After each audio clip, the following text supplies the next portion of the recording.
한양도성의 동남 방어를 책임졌던 광희문. 지난 시간에는 이 문을 통해 시신, 사신, 인조가 출입했던 역사적 사건을 살펴보았습니다. 오늘 코시남과 헤리티지 워커들이 함께 걷는 역사 탐방지는 바로 광희문과 그 옆에 이어진 성곽길 초입에서 시작됩니다. 코시남의 역사 산책. 우리는 오늘도 한 걸음 한 걸음 한양도성의 시간 위를 걷습니다. 우리가 성문을 봤을 때 성문의 돌의 사이즈를 이제 갖고서 어느 시기에 만들어졌는지 그러는 것들을 알 수 있게 되는데, There are some small stones and a little bit large stones. It depends on the period. 제일 첫 번째는 Why it was first originally built in maybe 1394. The small stones composed of the walls. 세종 때 이제 오래된 것일수록 30cm 정도 돼. 30cm.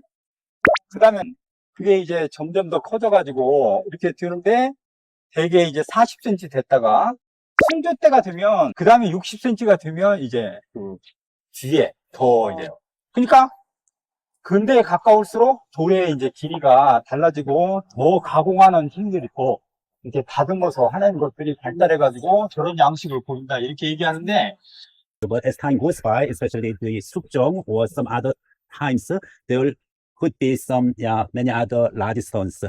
저 위에 올라가거나 이랬을 때 설명을 드릴 건데, 저 위에 있는 그 여장은 And we say you can see some walls over the roof, over the castle. Then we say that is Yeojang. 되게 이제 우리가 총관 이래가지고 뭐 설명했듯이 그런 것들이었는데, 저거는 조총. 그러니까 조총, 불을 붙여가지고 총을 쏘게 되는데, 그게 발달했을 때 이제 그 만들어지기 시작했다고 그래요. 그러니까 You can see some holes. Okay, the holes are attacking for the enemies, but you can see the two holes and one hole. Two holes are for the long distance, and the middle one is the short distance one.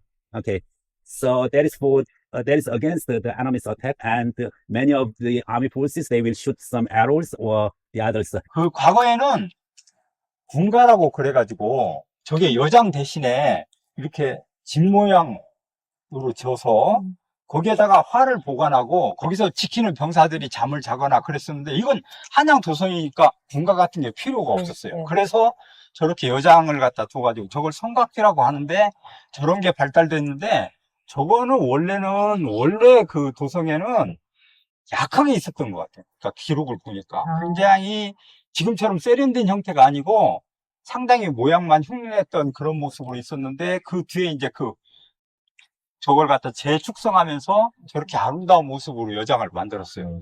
그게 이제 커다란 특징입니다. And as time goes by, the original figure is not like this one. The original one is a little bit some lower, but as time goes by, it was built again and it was restored. Okay. 그 다음에 이제 이거를 이게 이제 그 공사 실명제의 시초인데, 이게 이제 그 각자성석이라고 하는 거예요. And there was a reason why it was built so fast, and there is some kind of proof over there. 그러니까 감관이라고 써 있고, 이게 이제 김수함이라고 써 있어요. 그러니까 여기에 감독한 관리가 김수함이다는 거예요. 그러니까 만약에 우리가 예를 들면 이 구간에서 이 구간까지 이 각자성석을 여기다가 써놓으면 누가 공사를 했는지 드러나게 돼 있어요. There are the names of the builders around here. 그래서 이게 만약에 무너지거나 부실 공사가 이루어지면 반드시 그걸 추적해가지고 그 사람을 갖다 징치하기 때문에 이걸 쌓을 때 부실하게 쌓을 수가 없게 됩니다. And so if a stone is fallen down or if the wall is fallen, then the director will should be responsible for his mistake. So that is the reason why the 한양도성 is built strong. 그러니까 자기 이름이 남으니까. 그리고 감독관이 이렇게 나고. So that is the real name system of the direction. 그래서 이거를 제가 한양도성 이번에도 다시 글을 써서 올렸는데, 실제로 이걸 쭉 추적해 보니까 정말로 치밀하게. 그러니까 이 한양도성을 쌓는데 태조 때 쌓는데 딱 98일에 쌓았어요. 98일에. It was originally built in 1394. So only about maybe 100 days. Just the 3 months, right? All the castles of the 한양도성 was built in 3 months. Okay. 그게 이제 토성이 그 당시 한 70%가 흙으로 쌓고 30% 한양 도성에 30%가 석석, 그러니까 돌로 쌓았는데 토성은 장마에 따라 다 무너지고 나니까 세종 때 이르러 가지고 이게 세종 때 굉장히 많이 무너지니까 And even though there was the direction, some of the walls collapsed during the Sejong dynasty. It was about 50 years later. 공군과 잡새꾼을 동원해. 그러니까 태조 때는 11만 명이 동원돼 갖고 한겨울에 쌓고 한여름에 쌓았는데 세종 때는 그걸 갖다가 이제 그 38만 명을 동원해.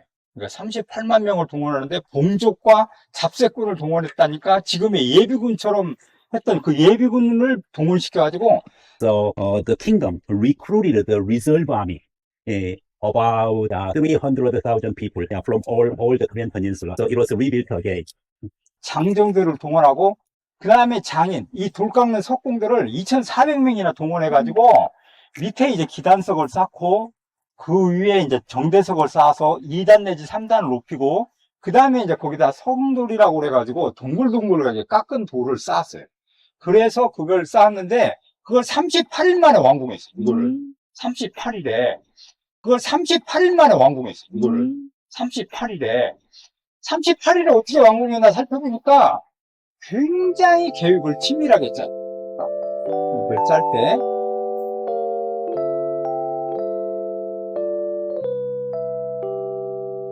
조선은 돌을 쌓을 때도 이름을 새겼습니다. 각자 성석, 이는 단지 공사에 참여한 자의 이름이 아니라 그 책임과 정성을 함께 새긴 기록입니다. 한양도성의 축성은 단순한 토목이 아닌 정치와 군사, 기술과 노동이 어우러진 조선 문명의 Okay, we 집약체였습니다. go around first. Okay. 무너진 성벽을 다시 쌓기 위해 38만 명의 장정이 38일간 동원된 이야기는 시간의 규모를 넘어선 왕조의 집념의 기록이었습니다. 세종의 치밀한 기획보다 더 중요한 도성의 문명으로서의 가치는 바로 민초들에서 비롯됩니다. 석공 한 명 한 명의 고된 삶에 대한 기억도 절대 놓쳐서는 안 된다고 봅니다.